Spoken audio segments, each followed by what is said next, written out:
You have spent years analyzing their outbursts, their rage, and their endless, calculated cruelty. But have you ever stopped to consider what happens in the dead of night when the house is quiet and the mask finally drops? Today, we are not talking about the pain they caused you. We are pulling back the heavy curtain on the silent, terrifying implosion that occurs inside their own fractured mind. We often view the narcissist as a predator, a villain, or a mastermind of destruction. But what if that is only half the picture? Imagine living your entire life in a house of mirrors where every reflection is distorted, terrifying, and fundamentally fake. That is their reality. They are not just orchestrating chaos. They are desperately trying to outrun a silence that threatens to swallow them whole.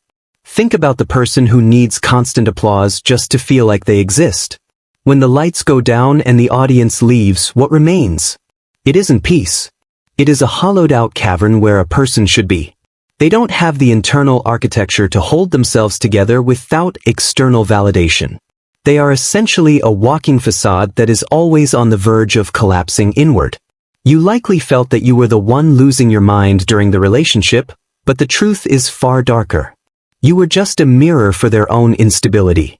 They projected their inner void onto you because it was the only way they could avoid looking at it themselves. They needed you to be the container for all the shame, fear, and inadequacy that they were completely unable to process.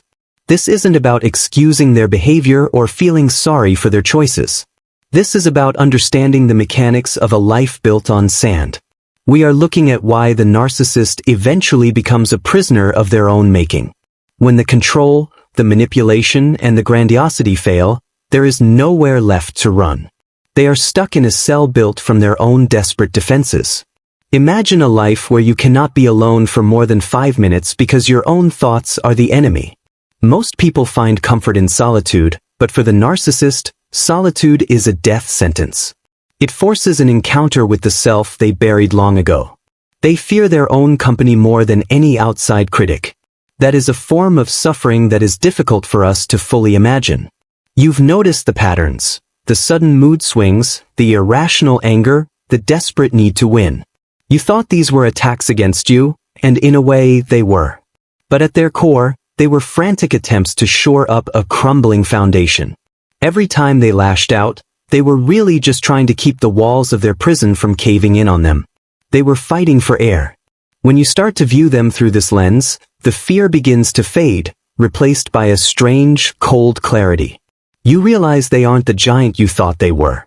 They are a terrified person playing a character that is slowly killing them. The power dynamic shifts immediately. You aren't their victim anymore. You are a witness to a slow-motion catastrophe they cannot escape from. We are going to deconstruct the exact moments where their inner prison becomes impossible to ignore. We will look at how their constant need for supply is actually a survival mechanism gone wrong. This isn't just about their bad behavior. It is about the biological and psychological cost of living a lie. It is the story of a mind that has systematically rejected its own humanity. By the end of this, you will see why you could never have fixed them. You were never meant to be their therapist or their savior. You were just a witness to their internal implosion. Understanding this is the final key to unlocking your own chains. It is time to stop looking at them as a master of games and start seeing them for the tragic, empty shell that they really are. To understand the implosion, we have to look at the false self. This isn't just a persona. It is a rigid suit of armor they had to build in childhood to survive. Over time, that armor fused with their skin. They forgot how to take it off. It became heavy, suffocating, and immovable. They spent so much energy maintaining the shape of the armor that they forgot there was no person left inside. Think of their grandiosity as a balloon. It's colorful, it's big, and it captures everyone's attention. But it is filled with nothing but hot air. The moment the supply stops, the moment someone stops praising, admiring, or fearing them, the balloon starts to lose its shape. They feel that deflation not as a minor inconvenience, but as a psychic annihilation. It is a terrifying, existential panic. The narcissist lacks what psychologists call object constancy. This means they cannot hold a stable image of themselves or others when things are difficult. If you disagree with them, in their mind, You have ceased to exist as a person who loves them. They instantly snap to a view where you are an enemy. It is a chaotic, fragmented way to experience the world, and it is entirely exhausting. Their internal life is governed by a constant, low-level hum of shame. That is the engine behind every abusive action. They aren't evil in the way we traditionally define it. They are pathologically fragile. They have learned that if they admit a single fault, the entire facade will shatter. So, they maintain a constant state of hypervigilance to ensure no crack in their image ever shows. You were the one who had to deal with the fallout of that hypervigilance. Every time you asked a simple question or set a boundary, you were hitting against that fragile, hidden shame. To them, your request for equality felt like a threat to their survival. They didn't hate you, they hated the feeling of being exposed. They attacked you to prevent the world from seeing their internal poverty. Their lack of empathy isn't just a personality flaw, it is a defensive wall. If they allowed themselves to truly feel what you felt, they would have to feel their own pain too. They have numbed themselves to the reality of other people's emotions because those emotions are a mirror they cannot bear to look into. They live in a perpetual state of emotional dissociation to keep their own heart safe. This creates a feedback loop. Because they cannot feel, they cannot connect. Because they cannot connect, they feel isolated. And because they are isolated, they must manipulate to get any sort of reaction, even a negative one, to prove they are still real. They don't want your love, they want your reaction. Your reaction is the only proof they have that they actually exist in this world. Imagine living in a world where you cannot trust your own perceptions because they are always filtered through the lens of your own ego. The narcissist has no baseline of reality. They constantly have to rewrite history to suit the narrative of their current state. This means they are living in a permanent state of cognitive dissonance, trying to reconcile who they are with who they pretend to be. They are essentially running an algorithm that cannot be updated. Every challenge is met with the same outdated defenses: projection, gaslighting, and rage. They are incapable of learning from their mistakes because admitting a mistake requires a self-concept that is stable enough to handle it. Since their self-concept is paper-thin, they must protect it at all costs, repeating the same failures. This is why you feel like you are talking to a brick wall. You are trying to engage with a human being who is capable of growth, but they are just a programmed set of defenses.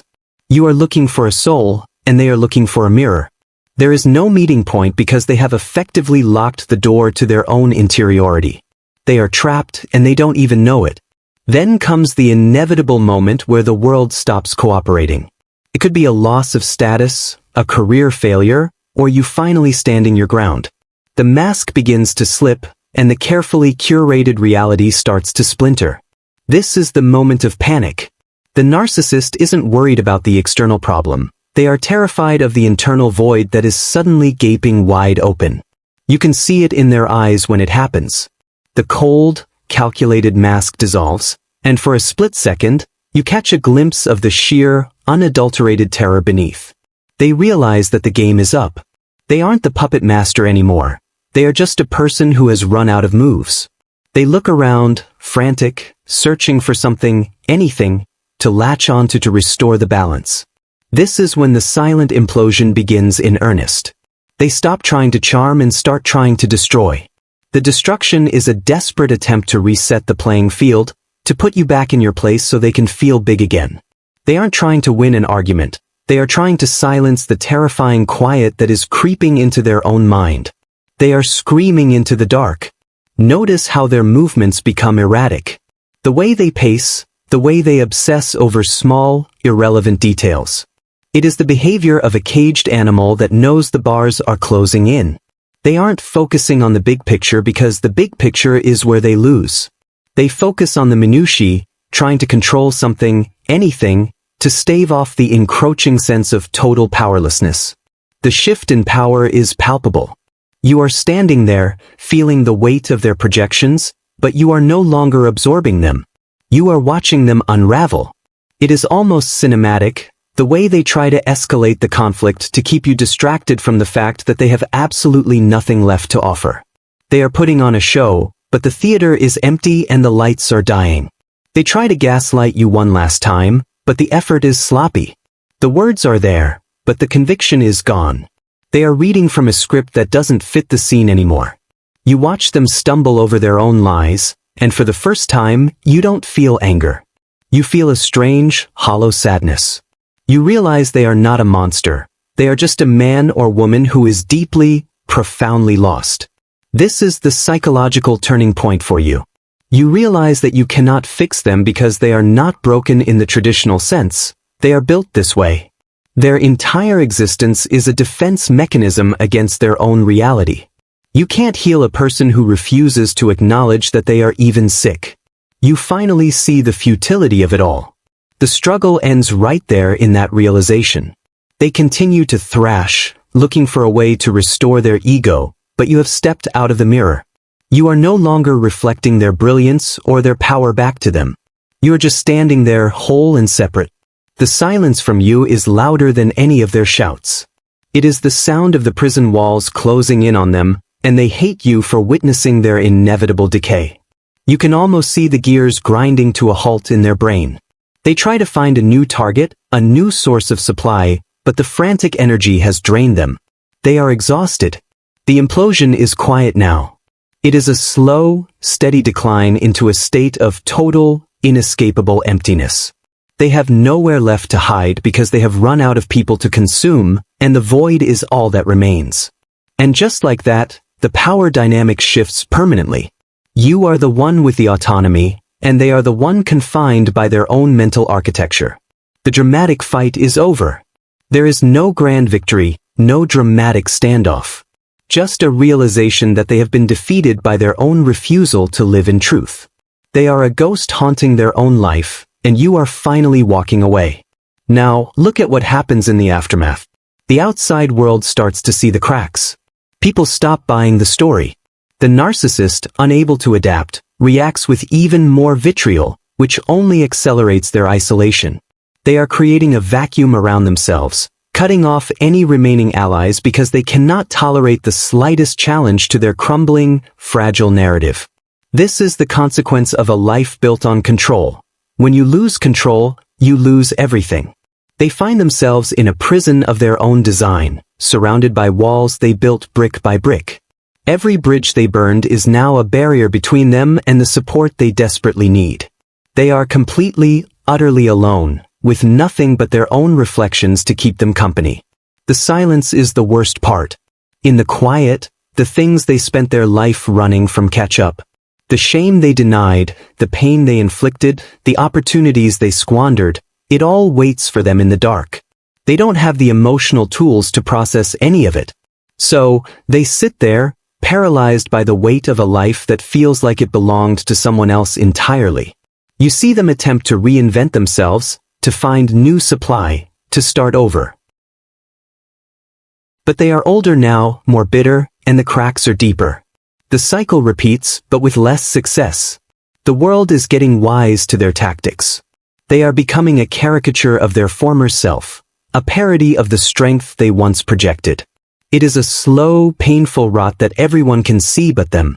The consequences are not just social or financial, they are deeply existential. They have lost the ability to feel genuine joy or connection. They are trapped in a feedback loop of performative living. They can no longer distinguish between the act and the person. Everything they say is scripted, every emotion is feigned, and every interaction is a transaction. They are truly deeply empty. Think of the irony. They spent their life trying to be the most important person in the room, and now, they are the most irrelevant. No one is coming to save them because they have systematically alienated everyone who tried. They are the author of their own loneliness, a solitude that is not peaceful but is instead a constant, gnawing reminder of their failure to truly exist as a human being. They might lash out one last time, trying to rewrite the narrative to make themselves the victim. They will paint you as the villain, tell anyone who listens that you were the problem. It is a desperate, pathetic attempt to maintain the delusion. But even that doesn't work the way it used to. The truth has a way of finding its way out, and they are left with nothing but their dying excuses. Watch how they treat their remaining acquaintances. It is the same pattern, idealization followed by devaluation. They haven't learned a single thing. They are incapable of change because change requires vulnerability, and they are terrified of it. They would rather die in the prison of their own ego than risk being seen as human. It is a tragic commitment to a lie that has cost them everything. It is a brutal thing to witness, the total collapse of a human personality. You realize that you were never dealing with a person, you were dealing with a pathology. That takes the personal sting out of it. It wasn't about you. It was about them, their fear, their inability to cope with reality. They are not a winner, they are a tragic figure trapped in an endless loop of their own making. And finally, the implosion completes. They are exactly where they deserve to be, not by cosmic design, but by the relentless logic of their own actions. They have destroyed every meaningful connection they ever had, leaving them with nothing but the echo of their own voice. The prison isn't a place they go to, it is the state of their own mind, and they carry it everywhere they go. You have walked through the fire, and you are standing on the other side. Look at yourself. You are still here. You are capable of growth, of change, and of feeling deep, genuine connection. You have the one thing they will never possess, a soul that is capable of being touched by the world. That is your greatest asset, and it is the key to your freedom. They never could take that from you. As you move forward, carry this knowledge like a shield. You now know that their cruelty was never a reflection of your worth. It was a symptom of their inner void. When they attacked you, they were just trying to fill that emptiness with your reaction. You were a light they wanted to snuff out because it reminded them of their own darkness. You are always stronger than them. Healing is not about forgetting the past. It is about integrating the lesson. You now have a radar for the things they tried to hide. You can spot the facade, the manipulation, and the insecurity from a mile away. Use this. Let it protect you from ever walking into that trap again. Your experience was not a waste, it was a masterclass in the human condition. You are wiser for it. Reclaim the parts of yourself they tried to steal. Did they make you doubt your perception? Trust it again. Did they make you feel small? Stand tall. You have survived a psychological war, and that makes you resilient in ways you haven't yet begun to appreciate. The person who walked into that relationship is not the person walking out. You are forged in fire and capable of anything. Do not look back with pity, and do not look back with hate. Look back with the calm, detached clarity of someone who has finally seen the truth. They are who they are, and they are going to stay that way until they decide otherwise. That is not your burden to carry anymore. Their life is their own messy, chaotic, and empty project. Leave it behind. You have a real life to build. This is the moment your story truly begins. Everything before this was just the prologue, the struggle, the confusion, the pain. Now you have the pen. You can write the next chapter with intention, with boundaries, and with an unwavering commitment to your own truth. You don't need their approval or their recognition. You are enough, just as you are, without any external validation. Surround yourself with people who don't need you to be a mirror. Find people who celebrate your reality, who respect your boundaries, and who are capable of their own genuine, vulnerable, and messy humanity. That is where real life happens. It is not in the grandiosity or the drama. It is in the quiet, simple, and honest moments of connection that you now have the space to enjoy. Remember that their prison is not yours. They are locked in, but you are walking out. The gate is open, and the world is wide, vast, and waiting for you. You don't have to keep fighting for space. You don't have to prove your worth to anyone. You are free to be perfectly, beautifully imperfect. You are free to fail, to grow, to learn, and to love without fear. Take a breath and feel the weight lifting off your shoulders. The narcissist's implosion is finished, and your expansion is beginning. You have been through the dark, and you are bringing the light with you. The lessons you learned in the wreckage are the tools you will use to build your new life. You are not a victim of their story, you are the hero of your own. The truth is simple, you were never the one who was trapped. You were the only one who was actually free, and all you had to do was realize that the cage they built was never designed to hold you. It was only ever meant to contain themselves. You are finally awake, you are finally whole, and you are finally ready to live the life that was waiting for you on the other side of the truth. You have spent years analyzing their outbursts, their rage, and their